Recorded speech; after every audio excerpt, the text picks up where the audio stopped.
Welcome to Speak Sex. I am your host, Eve Eurydice. I'm a Greek from the island of Lesbos. I'm a writer and an artist. I've written books with Scribner, Satyricon USA, Virago, all on the theme of sexuality and primarily female sexuality. And the goal for this podcast is to demystify all things sexual and physical, and to give us all a language to talk about sex, in particular before we have it, so that we avoid misunderstandings, and I think in many cases avoid unwanted sex, rape. I was actually thinking, last night, because I was rewatching the YouTube video, and if you people haven't watched it, you should look it up, of Weinstein hitting on this girl who actually taped it. And I'll have to look up her name because I don't remember it at this moment. But her name is Melissa Thompson. So, and what he does is he does this like creepy mating dance while talking business, right? So his power is that he's constantly surprising because he doesn't talk about it. He just does it. Like suddenly his hand is under her dress, but meanwhile he says, "I'll take the deal." She's like trying to sell some product to him for the company. So it's exact. And I was thinking, you know what? There would be no Cosby or Weinstein or all of these like famous, creeps, whoever they are, Spritzer, Schwartzman, whatever, if you actually knew, if we women and men knew how to talk about sex and negotiate. So today's guest is perfect for this because my entire understanding of discussing sex has come from the BDSM community. Many years ago, I was a writer for sex for New York magazine, Spin magazine. And so I spent a lot of time in sexual subcultures or fringe communities, not heteronormative sexual communities. And that was what struck me the most and taught me the most, was their ability to discuss everything fluently and in advance.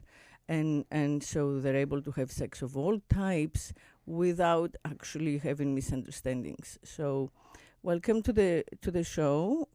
You are known as Florida Dom. Correct, yes. And you have been a master for like 30, 40 years, and you go around the country teaching BDSM. Well, that's not a profession, but I teach at many events around the country for the last 35 years or so. That's great, yeah. So you're going to give us a mini lesson today. A mini lesson. Yeah. And I learn at the same time.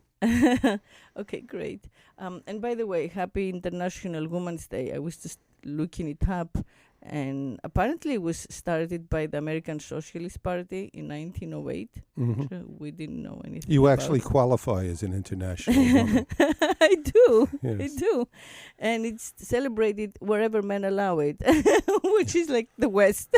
It's usually Wynwood and Los Angeles. That's right. where it's celebrated. That's right. Exactly.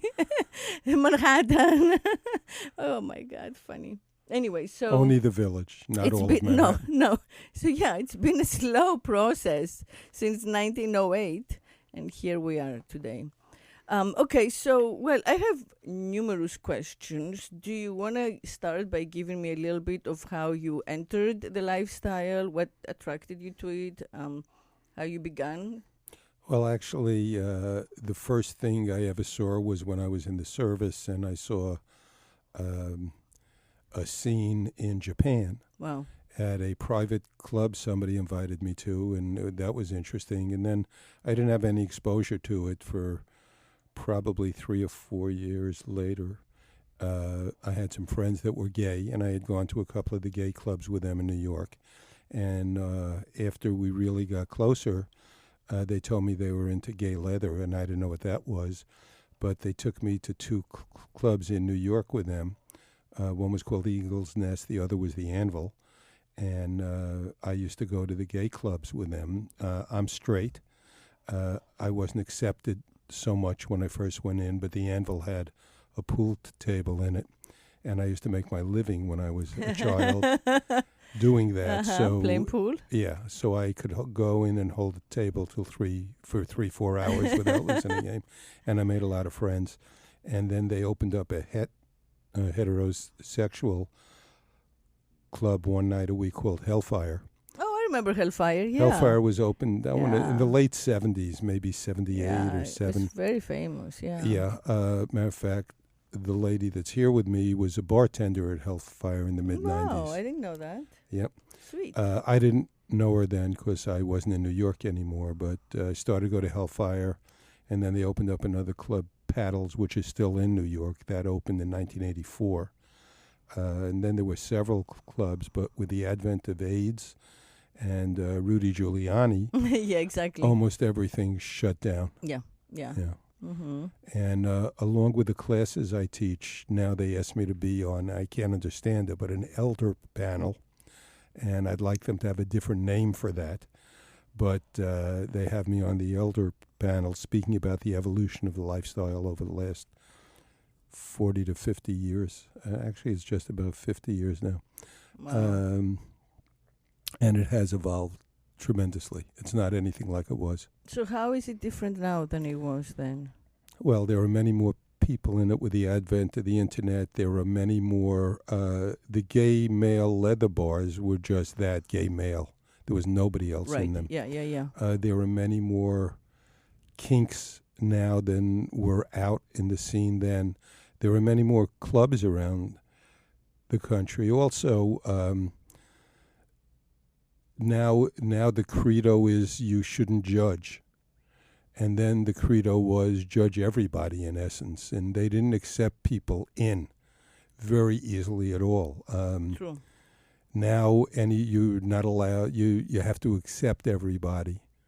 And that has changed things. I won't say diluted, even. Oh, yeah, diluted. definitely it's diluted. Yeah, because a lot of people come just for a voyeuristic pleasure instead of wanting Right. to be in a scene. Yes. Yeah. Some people come also because they don't function well in vanilla life and they aren't accepted. And they are accepted in the scene. Right, yeah. I mean, I did, on a personal note, I actually did go to Hellfire once or twice. I don't remember it much. I but thought there I was- recognized you. But there was a club that I went to a lot in New York, and I learned a lot, and I can't remember Which the club? name of it. It was in the Village. The Vault. The Vault, yes. I the Vault. told you I recognized Yeah, you. it was the Vault for sure. Because Yeah. Hellfire, I have no memory, so I'm not sure. I Hellfire was there actually long. became the Vault for a Yeah, little it while. was the Vault And that I. They don't went back to Hellfire. They changed locations. It was, Yeah, and it was great. It was a great. It's a nice place. club. Yeah. You probably know a It was couple of friends gorgeous. of mine who were there almost every night it was open. Yeah, and it was It close to. Yeah, it was close by, and I loved it. It was They're just a down great here place. now in Florida. Oh, really? Yeah.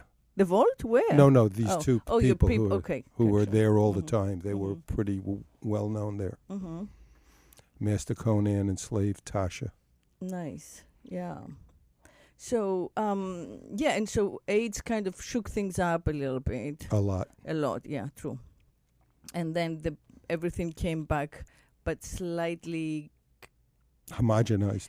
and maybe sanitized, a little Mhm. sanitized, Yes. right? Because I feel that a lot of the talk of the younger people is about, cleanup and, there's a lot of negotiation on aspects that I don't even ever remember being discussed. Well, in the there's a past big so move much. in the lifestyle these days. And I'm not saying it's wrong or right. Aftercare, all of that. There's yeah. a big move in the lifestyle these days to make it acceptable to society at large. Mm-hmm. And that was never the goal of the lifestyle. The goal of the lifestyle is do whatever you want to do and nobody else has to know about it. Exactly. And if you want to make it acceptable to society, and this is just the way I think, this is not right or wrong to anybody else, Right. but the way I think is try to make what you do acceptable to society, not change what you do so it's more like the societal norms. And Right. then they'll accept you, because then you're not accomplishing what you wanted to start out with. Right. Yeah. And there is, what is society? It's just kind of like a statistical term. It's whatever the loudest people, seem to present as a majority. and this is like on a tangent, but I don't know how many evangelicals there are out there, but there can't be that many. I've never met one, and yet they're extremely loud, so they make themselves appear like a big, heteronormative force. Correct. And, so there may be many, many more lifestylers than we understand, because it's just private. There are. People don't want to, make that part of their life, public.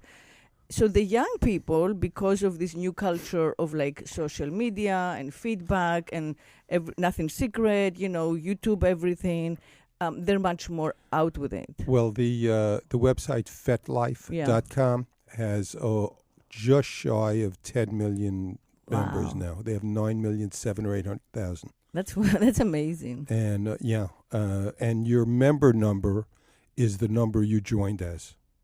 So, in other words, somebody joining now, their member number is going to be 9,803,000. Wow. So, whatever your number is, that's how you could tell how long somebody's been around FetLife, at least. Wow. So, what's your member number? How many digits do you have? I have 5, because I didn't cool. find out about it the day they started it, but my number is 12,000 something. Right. Cool. I had no idea. That's wonderful. Yeah. So, I don't know how that's a subculture, but it's a Canadian firm. Nice. Yeah, it's owned by a guy named John Baku. Smart John. So, what is the scene in South Florida, and where do people go to play? Well, I'm not going to give you addresses, but it's okay. The scene is very diverse. Mm-hmm. Almost anything anybody is into, there's a group that does it. There are a couple of dungeons, place spaces, one in Fort Lauderdale, there's one in another one in Broward, and really that's the only 2 down here. Orlando has a large space. What are they called, so people can Google them? I don't want to give them. I'm not going to give their names. Okay. I don't think they want them out in the vanilla world also, and you don't know who's listening. Okay. There's a large one in Orlando. There's a couple in Tampa. There's one. I was at one Friday night last week in Jacksonville. I was at another one actually Tuesday of last week in Nashville. Mm-hmm. They're all over the place now. When I started, there were no place. I mean, 45, 50 years ago, if you were in Iowa and you wanted to get into this, you might as well shoot yourself in the head. It's just, you're not going to find it. Yeah, it was hard to find in New York. I mean, it was in a basement downstairs in 10th Avenue. You didn't stumble into it. Mm-hmm. You had to somehow find out about it. Mm-hmm. And so you really had to want to do it. Yeah. To get involved in it, right. Or know somebody who took you there. So if someone isn't sure that they want to do it, but they want to find out and they want to, get closer to it, what are the first steps? Well, the first steps are you can join a website like a FetLife. There's a lot of discussions there. There's a lot of postings. It'll post all events in your area that are going on. Before you went to a play space, I might look to go to what's called a munch, which is just you get together in a restaurant or a food court or someplace, and I don't know what the average is around the country. Around here, it's probably 50 or 60 at a munch, and there's one here every several miles. You have a Miami munch, you have a Hollywood munch, there's another one in Miami starting now. There's one in Palm Beach. There's one in Fort Lauderdale. They're all over the place. Mm-hmm. So you can always find one near you. You'll meet some people. Mm-hmm. You can Google your area on FetLife, whatever your town is, and click on events, and it'll let you know everything that's happening in your area. It's easy to find these days. It's pretty easy to find. But get some education. Read some books. I would recommend a few books. Yeah. One is Screw the Roses, Give Me the Thorns. It was written by a guy that was a friend of mine, Phil. Well, I actually have a book here, the New Bottoming book. New Bottoming book. That's Janet Hardy. Right. Janet wrote that. Now, Janet and Jay Wiseman, who wrote SM 101, owned Greenery Press together. They were a couple. I know them very well. As a matter of fact, I had dinner with Jay twice a few months ago. He's out in San Francisco, but they split up, I don't know, close to 15 years ago, 12 years ago, and Janet walked away with the publishing firm. They probably publish more BDSM material than any other firm. They Yeah. do all of Midori's books and Joe Bean's Right. books and I remember Jack years Granella. ago going to San Francisco, and there was actually a bookstore that was all BDSM. yeah. And, Oh, they yeah. you still have.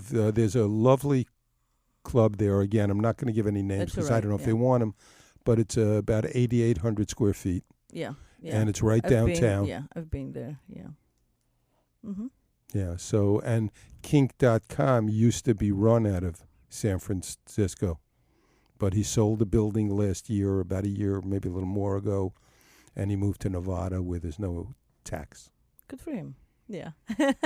Okay, so first you go to the mantra gatherings, you talk to people, Read a couple of feel books. more comfortable, and then you find out about And an then event. go and to you classes. Go to Most of the play spaces have classes for people that are new. mm-hmm. And they have different subjects every month or every week or whatever.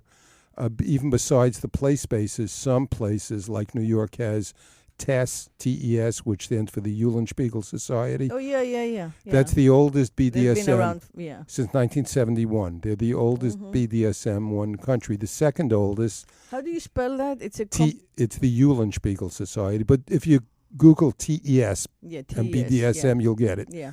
Eulenspiegel I is love that word, though. starts with EU. Right. Yeah. Janus Society is Janus, in San Francisco. There's the Sin Center or Galleria Domain in Chicago. Mm-hmm. There's places all over. Yeah. Yeah. So if you look for your city and BDSM on the internet, it will all appear. Right. And so, especially if you're a dom, you should take the lessons. I mean, if you want to be dominated, I think the most important thing is to learn how to choose and how to trust Correct. and how to negotiate. Correct. Right? Yeah. And if you are a dom, it's really a craft. You have to learn it the way you would learn like how to be a machinist, or you really have to learn the nuts and bolts of whatever your fetish Well, is. whatever you toy. Like I Right. brought toys for you to So see. you I brought just a bunch of lovely big toys. and there's always really classes. big tools. One is a flogger. This Yeah, one's made. that's the biggest of- one I've seen. Well, really? No, I'm Yes. talking about the flogger. This is what I would call a warm-up flogger. 'Cause Really? It's kind of thuddy. Doesn't really hurt. Oh, It's like gigantic. a massage. Yeah. Well, the bigger the utensil, the more area it hits. A smaller utensil concentrates all The the pain. energy in a smaller area. Oh, yeah, the energy. So things that are larger don't hurt as much. Correct. Okay, and this is a softer leather; it's spongier. Right. So this is what I So would that use. goes in a big area, rather than. Well, you can use it any way you want when you know what you're It's doing. a warm up. Yeah. Yeah, I use this for a warm up, but you could use only the tips, and it's a whole different sensation. And it depends how you're using it, but that you So learn. then the way you do that, right? It's in the wrist. It's all in the wrist Right. or the arm, It's right? kind of a left, right. You turn the wrist. Yeah. Figure eight. Yeah, figure eight. Yeah. Yeah. Nice. And it makes a nice sound. So some of these, I feel that the sound is equally important, Intimidating. erotically. Same thing with Right. a whip, which unfortunately I put in my bag and it got stuck in the No, okay. cracker is stuck in zippers. all I right. don't want to destroy the whip, but that makes a loud crack, Right. you know. And what that is actually is the whip is breaking the sound barrier. That's what that noise is, Oh, which is 700 miles an hour. wow. So when you get hit with it at that speed, when you use it like that, it hurts. Yeah. Okay. Yeah. And you can use it anyway. You can brush somebody with it. You can dot them with little red dots. You can welt them. You can even break skin and cut right. them with it. Cut It them. depends how you use it and who you're using it on and what the arrangement is. Exactly. And what their pain Tolerances. pain tolerance, and their hard limit and their soft limit, all Yeah. of that. Yeah.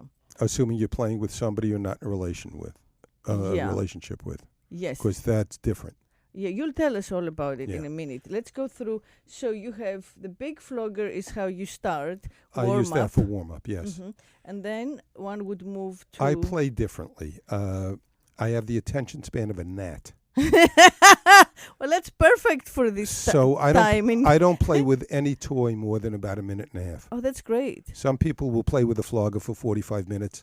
I want Wow. to shoot them. But that, But that's great. I feel, change because continually. it also gives a shift to the bottom. Yeah. And when I teach, one of the classes I teach is called How to Build Intensity in a Scene. Mm. And that's part of it. Mm-hmm. Not having them, you don't want them to fall asleep while you're playing. Well, or just hurt in one spot or in instead one of- area, yeah, right. I like to exactly. use the whole body. I like Yeah. to use the calves, the Mhm. thighs, Mhm. the back, the Mhm. breasts, Mhm. the traps up here, the Mhm. shoulders, Yeah. everything. Oh, the traps are great because that's where your stress gathers. Well, so. I'll tell you a funny story. Midori is probably the most well-known presenter in our Famous, lifestyle. yeah. She's written 8 books. Midori was staying at my house, God, it had to be 18, 19 years ago. I had her come in here to teach for the local group, and her and the person she was with at the time, Michael, stayed at my house. And she saw me playing with a slave. And I also use, I don't have them here, drumsticks. Mm-hmm. Regular drumsticks Mhm. and other implements like that. And I use them predominantly on the traps. Mm-hmm. And she came to me afterwards and said, I didn't know you knew Japanese massage. I said, I didn't even know there was a Japanese massage. She said, well, we do that because that's where you have all the stress leave the body. That's right. When you do that, all this. I said, well, now that I know that, I'll never do that again. But I didn't know that, and you I didn't enjoyed. know it felt good. Yeah. Yeah, like when I go for acupuncture, I'm always just put a couple here. Yeah. Yeah, and So it's just you feel. I do that the a lot. release. Drumsticks to the beat of the music. To the beat of the I music. teach another Nice. class called The Beat Goes On, which talks Right. about the fact that the music guides the scene. Right. That yeah. you want the bottom to be synchronized with what she hears and what she feels. Exactly. So if it's a bass beat on a drum, your downstroke should come on that bass beat continually. Nice. So it's all one to Yeah, them. yeah. Well, the people who actually, have sex with music or to music, that's part of it. It's just like you get Correct. into the music, and It's the same thing. the music, guides the sex. Mm-hmm. Yeah, my the opening music for the show, it's El Hadra, and it's Sufi mystic music. So they dance to it in circles, for a long time. But to me, it's exactly that. It's the best sex music because it's so much like the Yeah. pulse of the blood. Well, it's also what you relate to. I run a group in South Florida. It's the older generation, and it's for people in my lifestyle, 40 years and older. And when we have parties, when I have a party, I play no music recorded after 1989. Good for you. That's great. And, yeah. and the music is great. The music is great. Yeah. One of the best scores to a movie to play to is Flashdance. Yeah, Flashdance. Almost all the music has a good. Yeah. The couple of songs I leave Mhm. out, but there's a lot Yeah. of them I put in. Yeah, definitely. I mean, I feel like every, relationship, every lover has their own music, and then looking back, it just goes by the songs. Mhm. Yeah. Correct. So, okay. So, what is the high for the top? It's different for everybody. Mm. I like being able. It gets me where I can take the person inside themselves. And the fact that I can take somebody to a place they've never been before, and I can change how they look at things and how things feel to them, and what it does to them. That's what moves me. I'm not. People think I'm a sadist because I play pretty hard.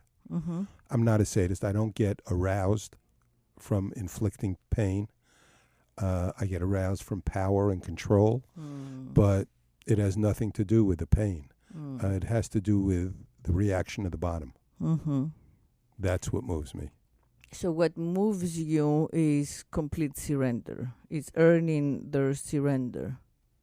Is that it? That's part of it. That's part of it because I play people who don't give me complete. Like I own 3 slaves. Oh, Okay. own them. Yeah, they belong to me. Okay, what I does have- that mean in That practical means terms? that I can control anything in their life that I decide to, Mm-hmm. that the word no doesn't exist for them, Mm-hmm. that any decisions that I want to make or they have to abide by, that I am not a micromanager, so I don't want to be that involved. I don't like to work too much. So I don't want to have to work too hard. But, and that doesn't mean... But so, I'm sorry to interrupt you. I don't mean disrespect. But when you say you're not a micromanager, so you're not going to tell them like how many hours to sleep or No, what I don't, to do no. with their children? No, I don't Okay. get involved with their kids. I don't think Okay. that's right. Okay. But I play with a lot of people that I don't have a relationship with, especially when I teach. I'll go to a weekend event, I'll teach, and I'll play with maybe 20 or 25 over the weekend, most of whom I don't know at all. So they don't surrender to me completely. We negotiate a scene beforehand, and it's got to be something both of us will get something out of. If it's not, we shouldn't do it. Gotcha. So what you get out of that is being able to take them where they've never been able to go. Interesting. One step at least beyond where they've ever been able to go. That's what I like to do. Nice. Now, it's different with the three women in my life because the rule is that when we do something, one of us has to be happy, and that has to be me. That's the rule. They don't have to like everything I do. I will never do anything that causes them damage or harm, physically or emotionally. Anything else is on the table. Right. And you play all together? But sometimes. Usually I play with one at a time. Okay. All right. And where is that? At a private space? Could be one of private your space, houses? could be home, could be in a car, could be in an elevator, could be any place. I don't. Okay. So you travel with your tools? You have them nearby? With my what? Toys? With your Yes. toys, yes. Yeah, usually. Some of them. If it's in an elevator, they gotta be nearby. Well, there are other toys. Okay.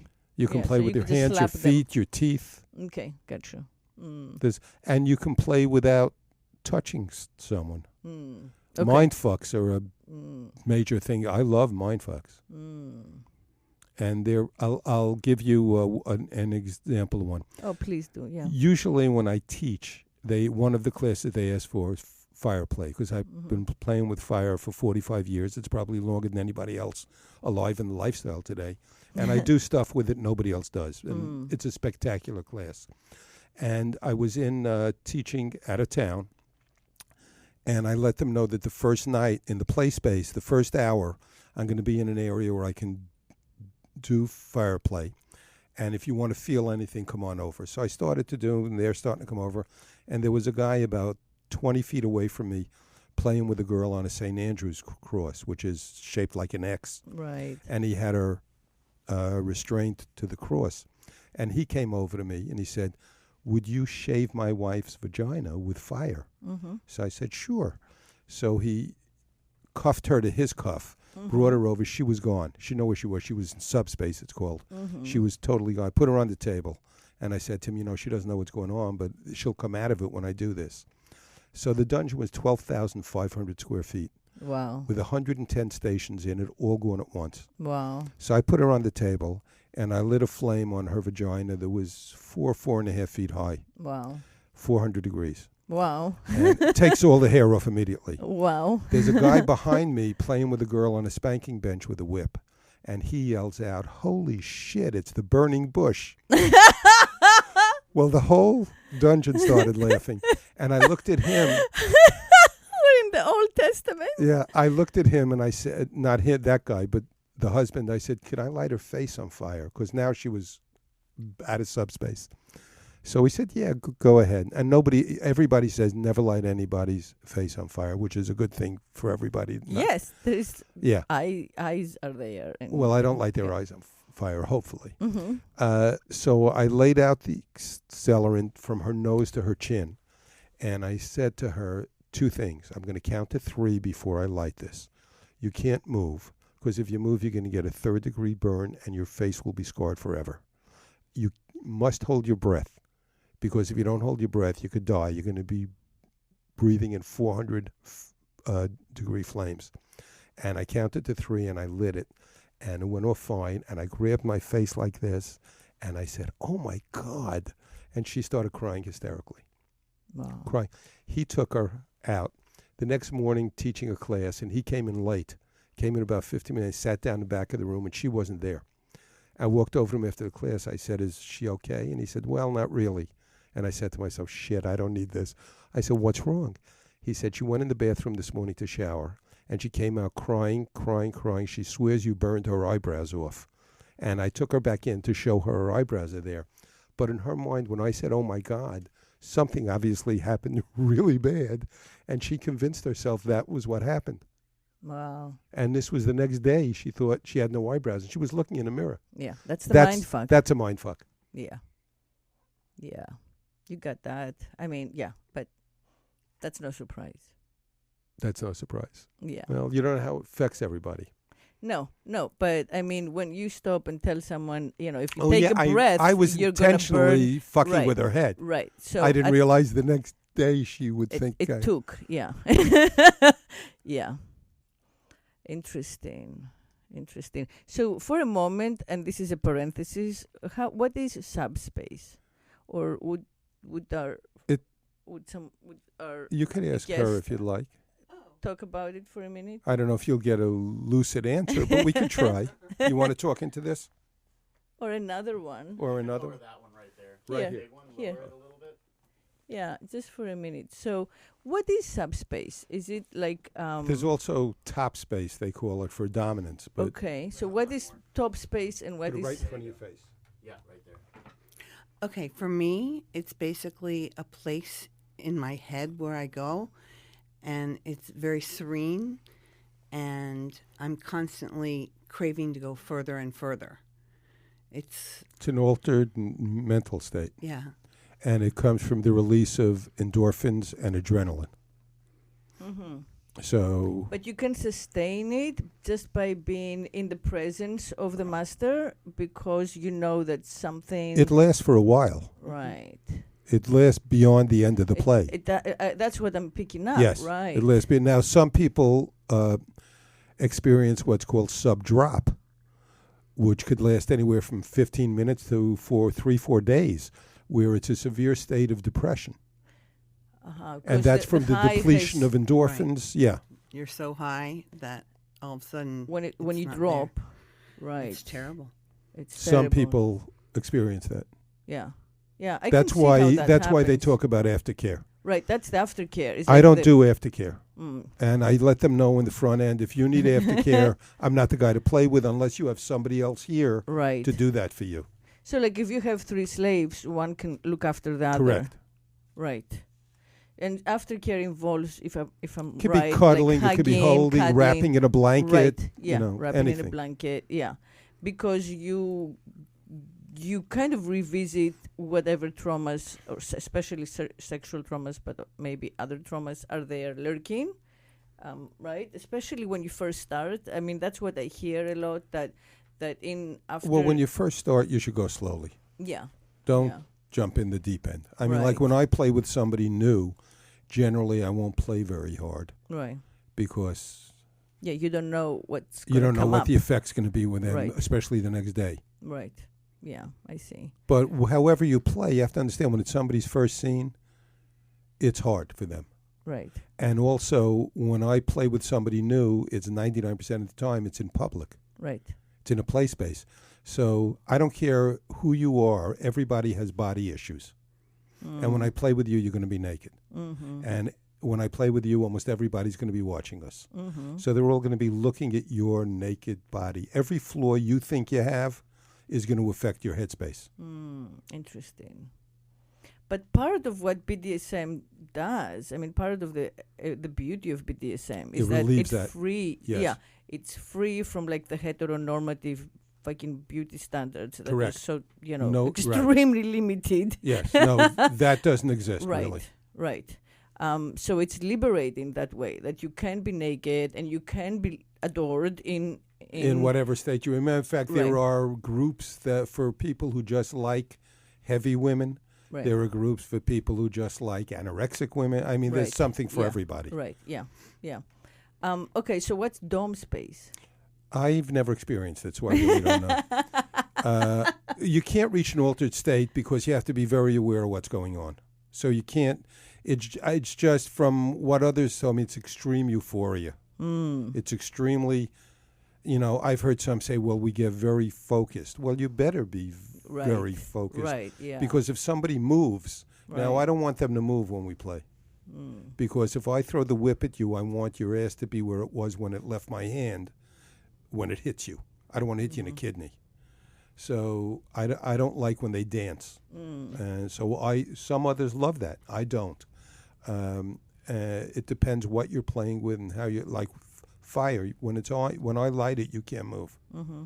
Because the fire won't burn you, primarily because heat rises, and I'm doing it on the surface of the skin. If the accelerant goes down below the surface of your skin, it's burning up on your skin now, and you have a better chance of having a burn. I see. So, is there pleasure in holding stillness? Is that part? Is there a sense of achievement in holding stillness, no matter what? Like bondage. Right. It's bondage without the rope. Right. So it's self-imposed, and especially playing with him, you better not move. Right. And sometimes you just want to move. Right. But then you're risking getting hurt. Right. So. But there is satisfaction there is a spiritual satisfaction in holding that stillness and going beyond what the average person would do, right? Yeah, I agree. think that any self-restraint people show in their lives, not even related to this, is rewarding to them. Right. And they're proud of it afterwards. Right. I agree with you. It's the same sort of thing. Yeah. Well, I have long felt, and again, I am not a participant, but I have gone in and out for as many decades as it's early. I'm here till 4.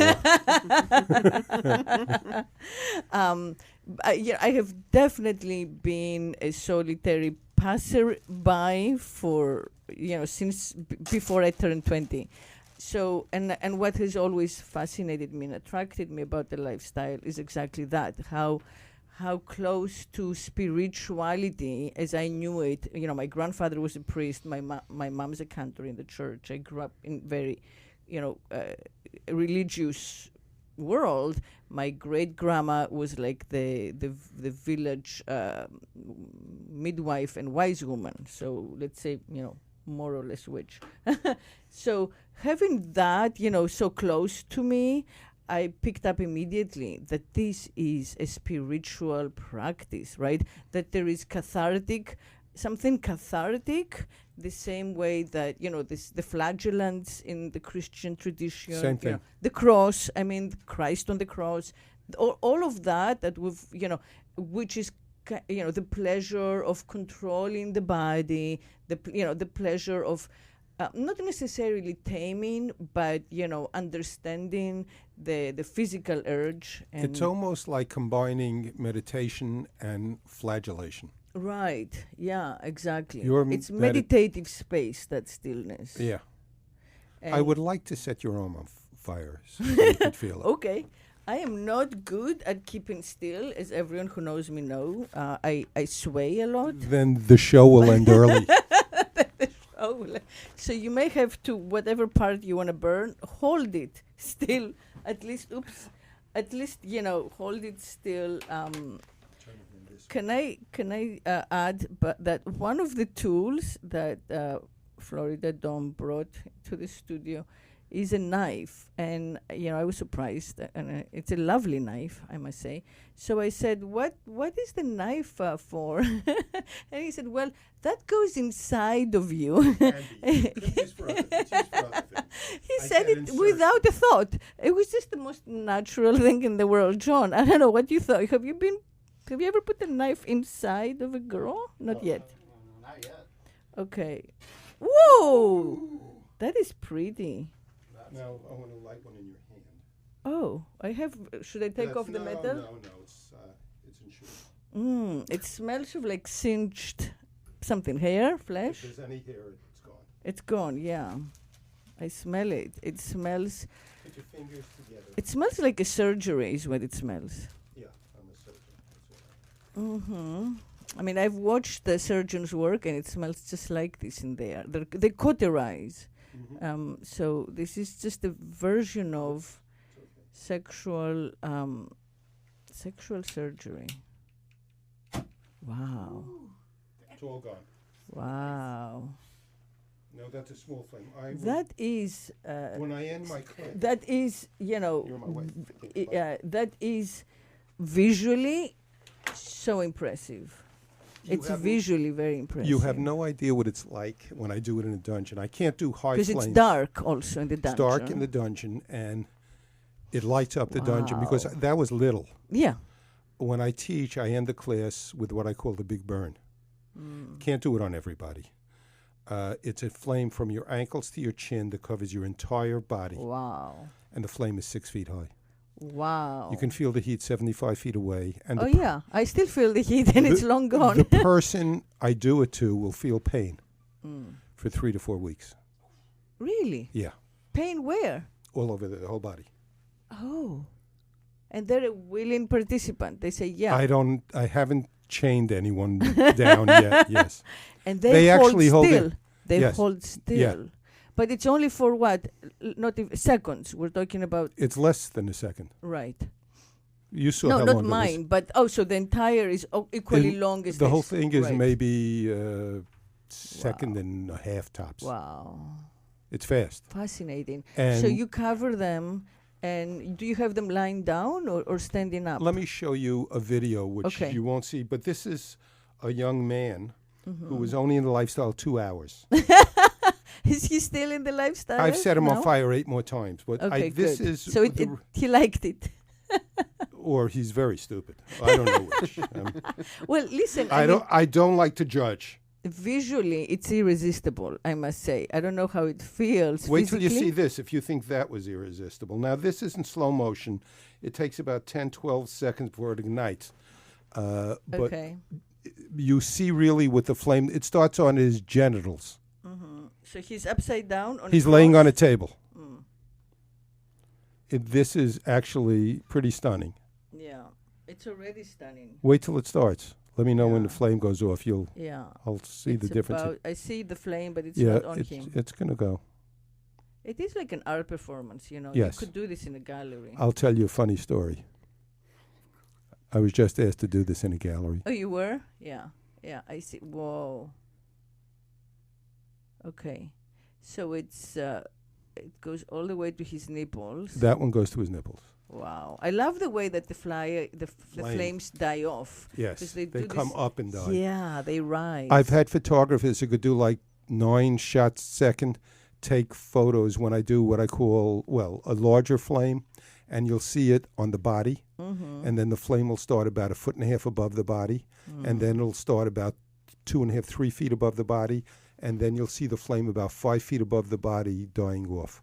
Yeah. With it's nothing under it. gorgeous. Right. With nothing under I it. understand. Yeah. It's yeah. pretty amazing. Yeah, it is. It's gorgeous. And again, there is a religious aspect to that. It looks like a religious painting. I mean, it could be like El Greco, but in a movie version, in a Yes. video version. I'm going to show you one more still that... But it's, I think that one of the reasons, and I would like you to speak to this, one of the reasons that people who live high stress lives like the lifestyle, wow, is that it helps you release all the pressure and the stress of it daily relieves life. all the tension in your Right. life. Yeah. So whatever you do, you go, do your best, and then you just experience. you're giving it all up. You're just right. Now, in a relationship, So it's when more you give all up, you also give up. I'm sorry to interrupt. The stress, like the bad stuff too, right? Your body is his, your mind is his, and he's taking you places where you've never been, like he said. So you are just de-stressed. Yeah. You're lifted, right? correct. See, on the relationship end of it, it's deeper than that. When you're playing with somebody that you belong to, that you love, and see, to me, before you own somebody, they should love you more deeply than they've ever loved anybody in their life. They should trust you so deeply that they know you will never harm them physically or emotionally. Once they know that, then they can surrender.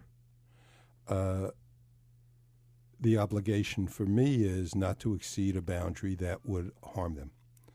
But it's true in everyday life. Like I drink iced tea in the morning, and I meet a slave in the morning and every morning, and I'll have 7 or 8 iced teas. So as soon as I'm done, she takes the glass and fills it with ice and makes me another one and brings it back.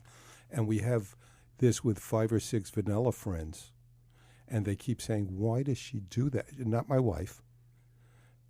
And she said, why does she do that? I said, she just likes to do that. Yeah, it's service. You know, I'm old. That's why. She's just treating the elderly nice. They don't know. Yeah, they don't understand that service aspect. But that relationship dynamic, let's say 85% of our lives are vanilla. Mm-hmm. We're going to movies, we're seeing family, we're doing whatever, business. The relationship dynamic is present every second of every minute of every hour. It doesn't have to be overt, shouldn't be overt. So nobody else has to know what the relationship is, but they know and I know. Mm-hmm. And that never is not there. Mm-hmm. And that makes things more exciting, right? In the 85% of life, when you don't do anything, knowing this, that the stakes are higher, I try to make makes life more interesting. I try to make that 85% exciting also. Right, like you do or say something that would catch them by surprise. I catch everybody by surprise. I say nice. stuff that ask our waitress we had at lunchtime. That's good. It makes life more enjoyable. I don't have a filter. Yeah, good. I'm having a party very soon, and the theme is politically incorrect T-shirts. The raunchier and more incorrect, the better. And I'll bring 7 or 8 to change during the night. So you collect them. Oh, I have dozens, but remember the attention span. I have to keep up with that. I look in the mirror and I say, "Oh, I've seen that before tonight." Take it off. Yeah, you dress in layers. Yeah. And the relationship with the slaves, is it lifelong or lifelong? Well, it doesn't have to be. I mean, I've had Someone slaves. Can change their mind. I've had slaves with no love involved, with no sex involved, where they were strictly service slaves. I've had it's just power I've had relationships with guys who are gay or women who are lesbians, and we weren't involved with anything, but it was service arrangement, and they did things for me, and I helped them with certain aspects of their life. But for the 3 slaves you currently have, it's for life. One is with me 23 years, one's with me 12 years, and one 9 years. It's all long term, and it's forever. It's forever. Do you guys sign a contract? Like no, I don't. Some people do. I don't. Say the Maysuk. Last time I saw a contract, there was alimony involved eventually. we don't do that anymore. Yeah, true. Yeah. Interesting, yeah. So, okay, let's talk again about the tools that you brought, which are beautiful to look at. Okay, this is... I would like to have them more visible. So we have the flogger, the big bright blue cobalt flogger that you begin with. Thinner blue leather one. So the navy blue leather comes second. It's a little stingier. Well, it'll come later. Right. But it's leather. I like rubber. I didn't bring any. Rubber hurts a lot more. And it's stingy as opposed to thuddy. This one's a little stingier than that one is, but not a lot. I like rubber.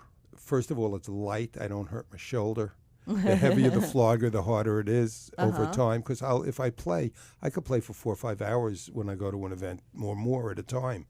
And I'm very old. So,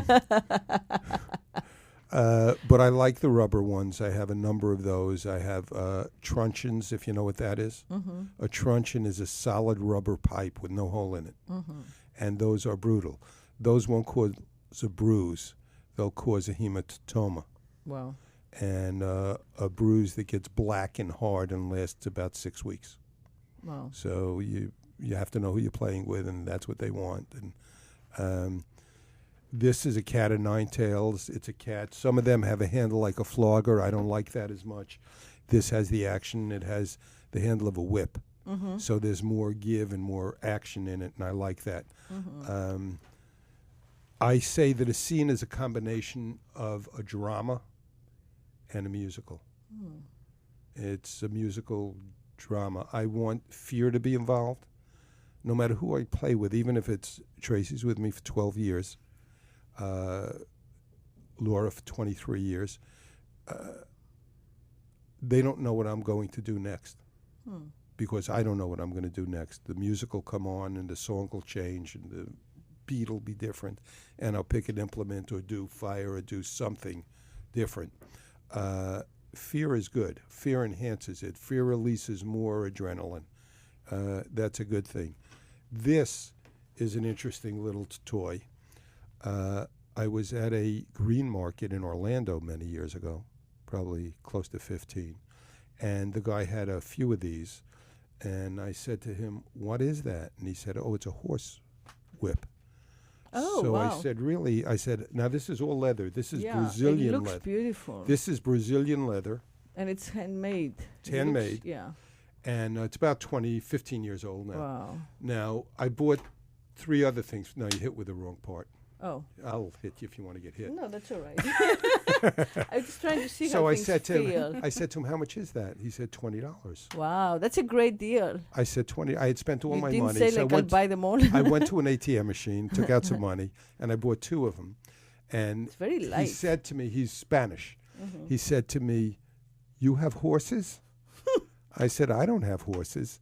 And he looked at me, and he looked at the slave I was with, and then he looked back at me, and he went, and she turned purple. He knew what I wanted it for. Wow, yeah, so this is the real deal. That's the real deal. Yeah, yeah. And it's great. Like you can see how the leather has softened with the use. With the through age and the time. use. Yeah. This is a leather paddle slapper that a friend of mine made, but it's beautiful. It's gorgeous. It's so creative. Yeah, he does the leather work, and his wife does. The stitching and She does all the other. the coloring. Yeah. Yeah. It's a skull, And- but it's a Day of the Dead kind Yeah, of it's beautiful. Mexican. It's gorgeous. Yeah, I would love that. I didn't bring one Yeah, toy I have it's that's gorgeous. unique. I'm the only one that has one like this, the long white leather. Oh. It's got a white leather hard handle about this long that Uh-huh. tapers down a little, Uh-huh. and then the top of it has a metal embossed slide. It's slid over, but it's beautiful. It's beautiful, and then it has a white leather strap that's probably 30 inches long, maybe Wow. 30 inches. And I was at the University of Miami Book Fair many years ago, Uh-huh. and I went into Chili's little tent that they have, Uh-huh. and this was on the wall behind the guy. What? And I said to him, "That is beautiful." And he said, "Thank you. I brought it to show the heritage." And I said, "What is it?" And he said, "Well, the cowboys use that to slap a cow back into the herd when they get loose from horseback. They use that." And I said, "Really?" I said, "I'd like to buy that." And he said, "That's not for sale." He said, "That's part of our heritage. The books are for sale." What heritage is that? Like- Chilean. Okay. It was the country of Oh, Chile. Chile. Yeah. I said, "Well, the books probably are great, but I can't read Spanish. I really would like to buy that thing." And he said, "I can.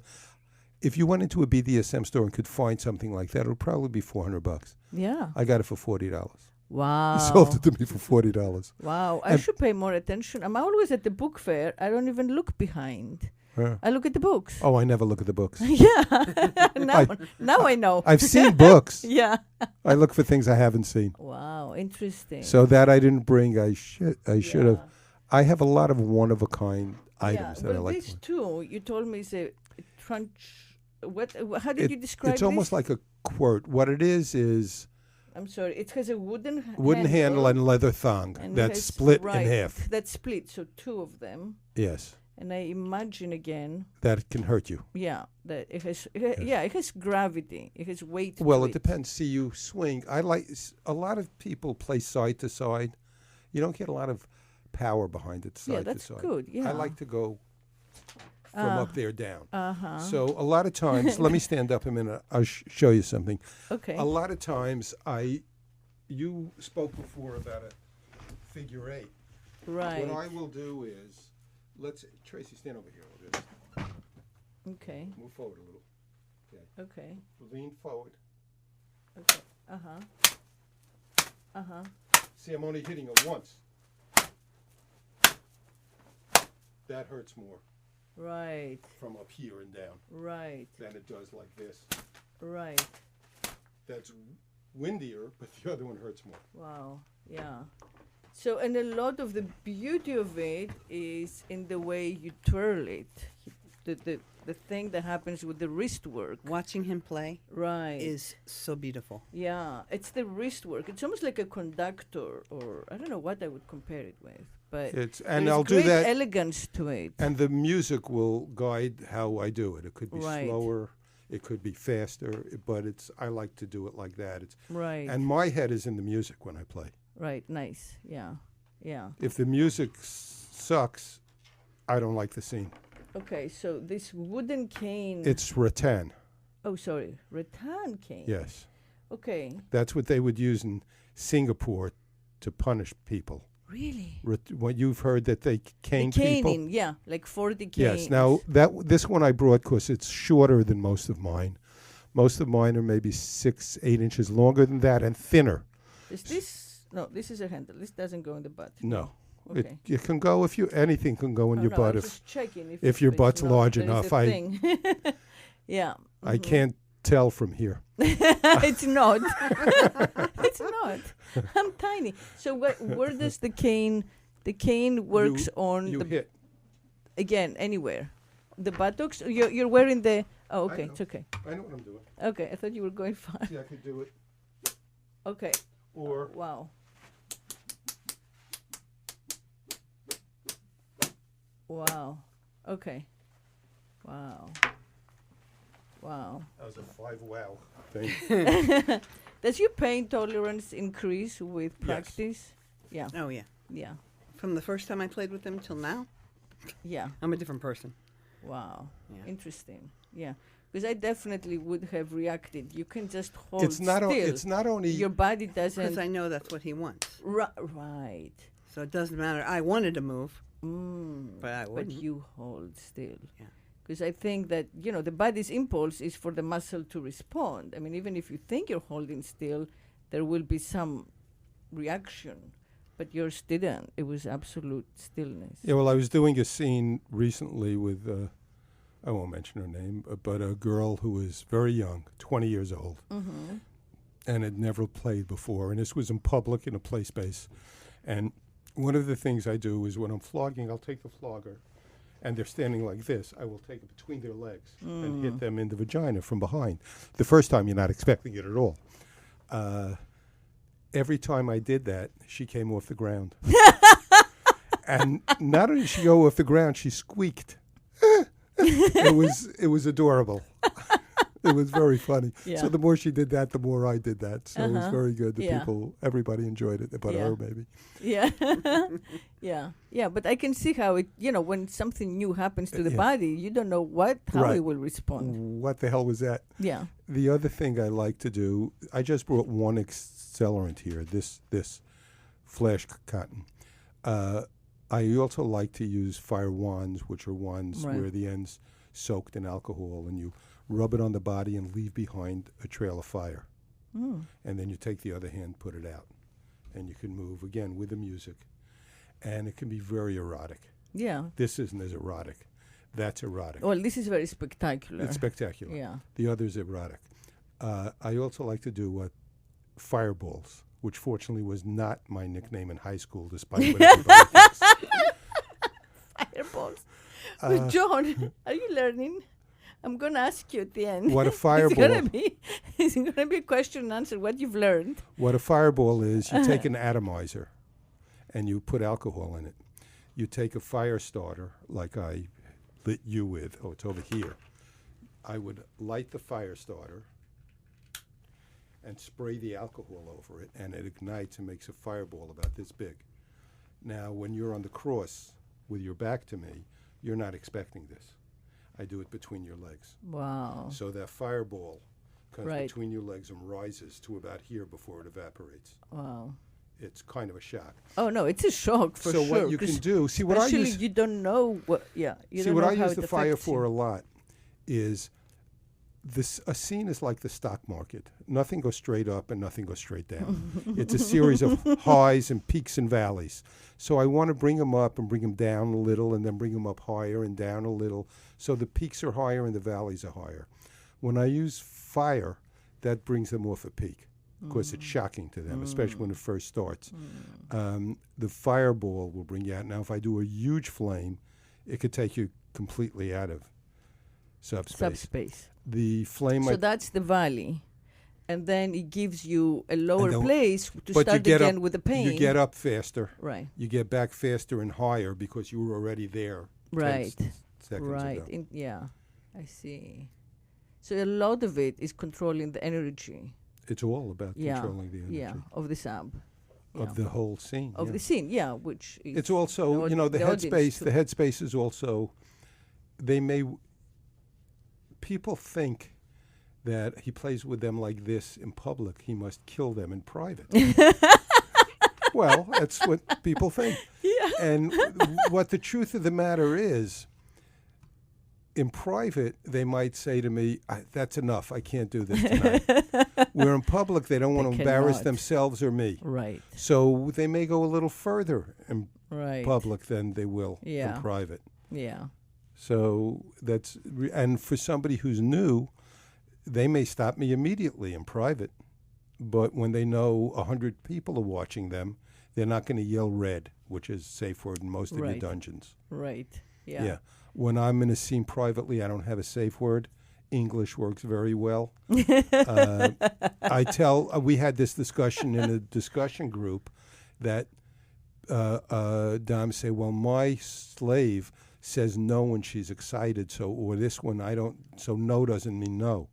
Well, if you break up with her in 2 weeks and she hates you and goes to the police and you end up on trial and tell the jury, she said no, but it didn't mean no.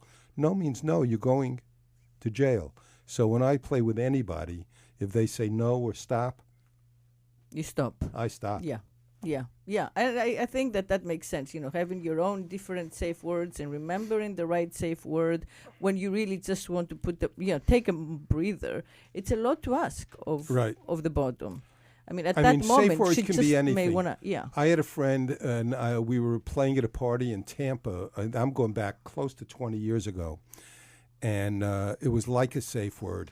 His slave wanted to have an orgasm in the middle of the scene, but she had to ask for permission. So she said, may I come? And he said, and I didn't know this. He said to her, you know what you have to do? She said, please, just let me come. And she had to sing Frosty the Snowman.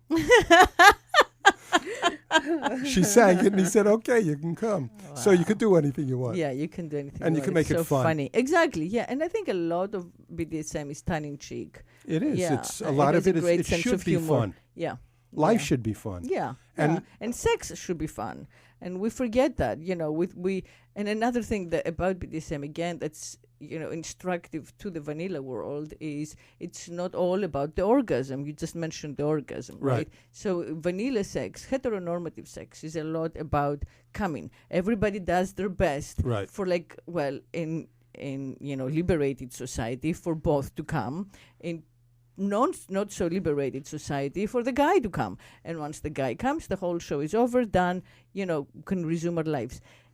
So it's this, BDSM sex is about the process. In a sense, it's much more woman focused because it gives you time to experience all kinds of things before you get to 1 or 10, orgasms. As a woman. As a woman. 10 orgasms. Yeah. Not as a you guy. Don't know what my life expectancy is, I say. Yeah, well, I think you'll go on forever because this is keeping you young and you're never bored. Never bored. So why? Yeah. Anyway, we're going to take a short break. This is very exciting, so we'll run over our usual time limit and we'll come right back. Thank you for listening. Okay. Thank you for trusting me as your sex whisperer. This is Speak Sex. Death is a visual deceit, like a magic trick. It all depends on your vision and your faith.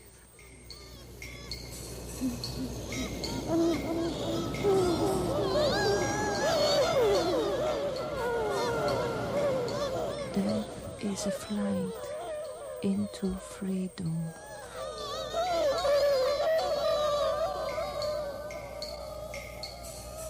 A death is a sensual celebration, like love or an orgasm. I love to die. When I die, I fly.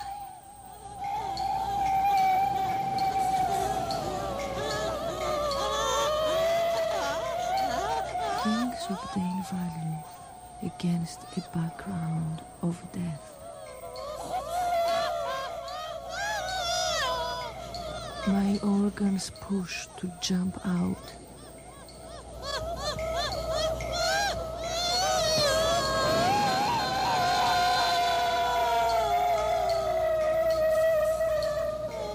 I am being devoured by my own flesh.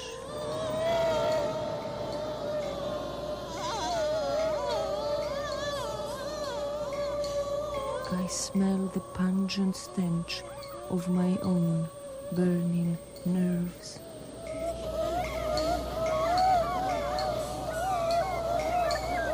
Lights flash in my brain. I turn black in the face. I pound the breath out of myself.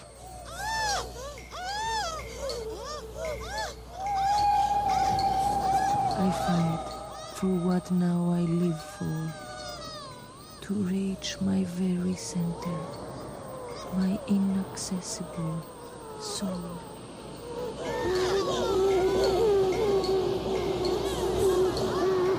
It is an endless, piercing fall into empty space.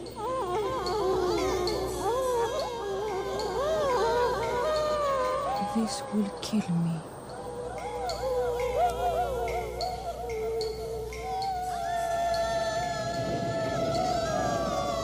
Does the ocean love the man it drowns?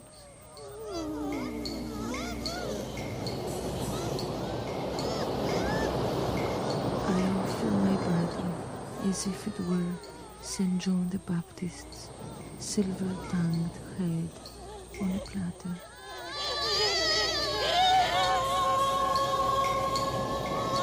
A restless, flickering light flashes from my thighs, saving lost souls, like a legendary lighthouse, like a lodestar in the firmament.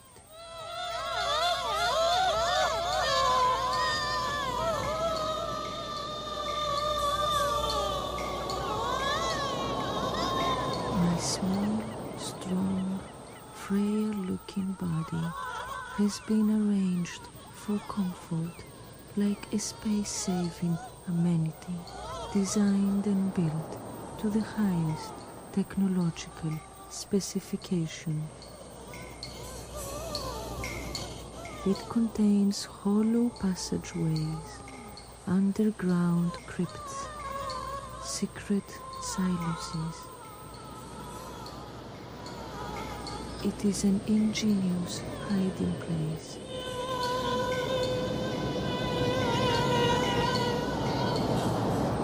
There is genius in the clothing of my flesh.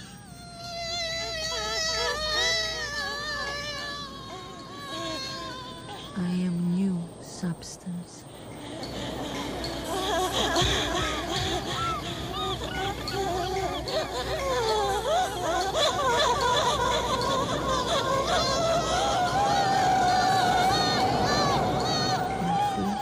Is my stigma, my shield, and my shadow.